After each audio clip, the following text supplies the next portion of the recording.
Kami begitu antusias dan sangat ingin menjajal smartphone yang satu ini. Selain karena punya prosesor deca-core, kamera utamanya juga ada dua. Kami yakin Anda pun pasti sangat penasaran. Ini dia review Xiaomi Redmi Pro.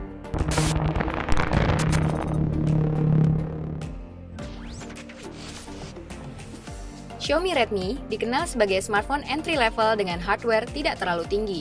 Tradisi itu kini dipatahkan dengan hadirnya Redmi Pro.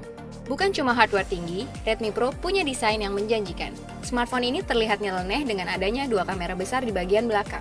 Tidak seperti Mi 5 yang ringkih, Redmi Pro punya bodi kokoh, agak tebal dan agak berat. Rangkanya terbuat dari metal. Begitu juga dengan bodi belakangnya yang berbahan brush metal, plus dua garis horizontal sebagai antena. Meski lumayan tebal, Xiaomi Redmi Pro tergolong smartphone yang asik digenggam. Ada dua lengkungan di sisi kiri dan kanannya, yang menghadirkan kenyamanan tersendiri. Sementara di sisi depan terdapat LED notifikasi dengan beragam warna, tombol Physic Home sekaligus sensor sidik jari, serta tombol menu dan back yang disertai LED berwarna putih. Untuk pengisian baterai, Xiaomi membekalinya dengan port USB Type-C. Unit Redmi Pro yang datang ke markas kami masih mengusung MIUI 7.5 berbasis Android Marshmallow. Pada hari pertama menggunakannya, kami langsung mendapat notifikasi upgrade MIUI 8 versi stable. UI ini terasa sama responsifnya dengan MIUI 7, hanya saja fiturnya kini bertambah banyak. Yang paling menarik tentunya adalah fitur dual space di mana kita bisa menggunakan dua akun dalam satu smartphone. Bahkan, kita bisa menduplikat aplikasi atau game dengan cara yang sangat mudah. Opsi ini bisa ditemukan di menu settings.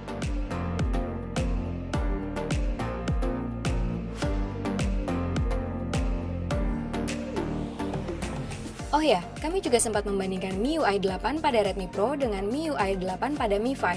Dengan performa yang sama baiknya, konsumsi RAM MIUI 8 pada Redmi Pro lebih hemat ketimbang Mi 5 dengan selisih 200 MB. Selebihnya kami rasa Anda sudah banyak mengetahui tentang UI ini, karena hampir seluruh smartphone Xiaomi kebagian MIUI 8. Kami berpikir smartphone ini seperti tidak pantas ada di jajaran keluarga Redmi. Pasalnya jeroan yang dibawanya tergolong tinggi. Di atas kertas, spesifikasinya menyaingi Mi 5 yang notabene adalah flagship dari Xiaomi. Pertama, layarnya terang dengan brightness 600 nits, sedangkan rata-rata brightness layar smartphone adalah 450 nits. Layar ini terbuat dari panel OLED dengan resolusi Full HD. Pikselnya terlihat sangat padat, namun lebih terlihat kekuningan dibanding layar IPS. Jika dibanding layar AMOLED milik Samsung, kontras warnanya masih setingkat di bawahnya. Kalau suka pamer atau adu benchmark, skor yang dihasilkan Redmi Pro membanggakan. Pada pengujian Antutu, skor yang diraih nyaris 90.000 poin dengan skor 3D mencapai 17.000 poin. Skor tinggi ini tak lain berkat CPU deca-core Helio X25 2,5 GHz dan GPU quad-core Mali T880. Namun meski jumlah core-nya banyak, CPU ini masih kalah kelas dari Snapdragon 820 yang menjadi kebanggaan Qualcomm. Sebenarnya, CPU dan GPU ini sudah cukup untuk membuat Redmi Pro bisa melibas game-game berat. Tapi dengan 10 inti core serta clock speed tinggi, smartphone ini jadi terasa cepat panas, apalagi bodinya berbahan metal. Plus, konsumsi dayanya juga tinggi. Karenanya, meski membawa baterai jumbo 4050 mAh, daya tahannya biasa-biasa saja dengan rata-rata screen on time 5 jam.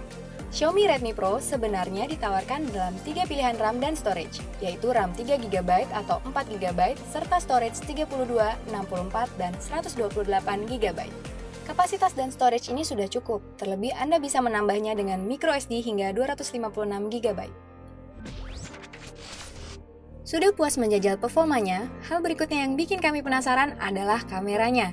Ini adalah kali pertama Xiaomi merilis smartphone dual kamera.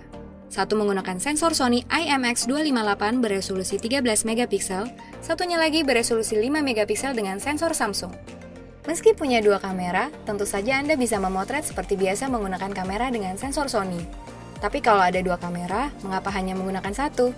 Karenanya, kami pun lebih banyak bermain-main dengan mode stereo atau bokeh, dengan mengaktifkan kedua kameranya. Ya, dua kamera Redmi Pro berfungsi untuk menciptakan foto bokeh yang diklaim setara DSLR. Mode ini mengizinkan Anda mengatur aperture mulai dari 0,95 hingga 5,6. Jika mode stereo diaktifkan namun Anda menutup kamera utamanya, Anda tidak akan bisa memotret. Jika yang ditutup adalah kamera sekunder, Anda bisa memotret, namun fungsi autofokusnya jadi terganggu. Perlu diketahui, efek bokeh yang dihasilkan oleh dua kamera Redmi Pro berbeda dari kamera DSLR. Efek bokeh ini bukan sepenuhnya berasal dari kemampuan kamera, tetapi lebih pada manipulasi software. maka tidak heran hasilnya yang kadang terlihat tidak natural dan kurang rapi. Saat menggunakan mode stereo, kecepatan autofokusnya jadi melambat. Hasilnya pun tak jarang terlihat kurang rapi. Ada bagian yang seharusnya bokeh, tapi justru malah terlihat jelas dan sebaliknya. Namun pada akhirnya, kami tidak kecewa dengan inovasi dual kamera pada Redmi Pro. Lama-kelamaan, kami mulai terbiasa menggunakannya, sehingga sudah lebih mudah menghasilkan foto bokeh. Ya, setidaknya membuat foto bokeh menggunakan Redmi Pro bisa lebih mudah ketimbang harus mengedit foto menggunakan filter depth of field pada Instagram. Kami pun menjajal mode stereo ini untuk memotret di malam hari dengan cahaya mencukupi. Hasilnya terlihat terang dan tidak mengecewakan. Jika sudah menjepret dengan mode stereo, Anda bisa mengedit hasil fotonya. Tingkat kedalaman bokehnya bisa diatur melalui galeri. Selain itu, hasil foto dari mode stereo juga bisa dilihat dalam mode 3D memanfaatkan sensor giroskop yang dimilikinya.